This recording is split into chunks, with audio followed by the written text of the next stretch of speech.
Kaninang 1 a.m. si Bagyong Fabian ay lumabas na ng ating area of responsibility and by 2 a.m. ay nag-downgrade na din ito into a low pressure area. Huli itong namataan sa layong 365 kilometers west ng Laoag City, Ilocos Norte, and wala po itong epekto sa anumang bahagi ng ating bansa. Samantala, yung southwest monsoon o habagat pa rin ang umiiral sa malaking bahagi ng ating bansa.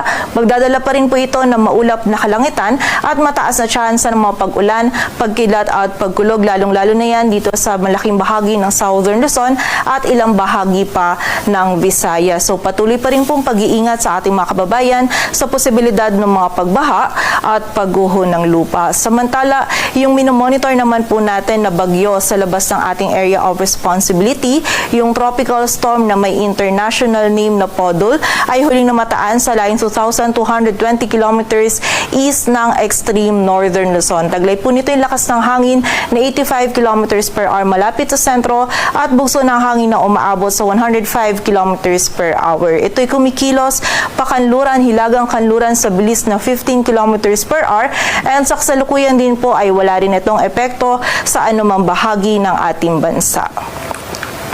At ayon nga dito sa ating latest forecast track analysis ni Bagyong Podol, generally ito ay kikilos pa west-northwestward or westward habang binabaybay pa rin po yung karagatan and posible po itong pumasok sa loob ng ating area of responsibility bukas ng gabi or sa Lunes ng umaga. And kapag nga po ito ay pumasok na sa loob ng ating area of responsibility, ito po ay papangalanan natin na Goryo. And may kita din po natin na patuloy po itong mag-i-intensify and bago po ito pumasok sa loob ng PAR ay posible po itong nasa typhoon category. And nakikita naman po natin ngayon na wala itong magiging epekto sa anumang bahagi ng ating bansa. Ngunit base po dito sa ating latest forecast track analysis, may kita po natin itong ating cone of probability. May possibility pa rin po na magkaroon ng southward shift or maging mas mababa yung track nito ni Bagyong Podol. At kapag po naging mas mababa yung track nito, ay posible po nitong mahagip ng mga malalakas na hangin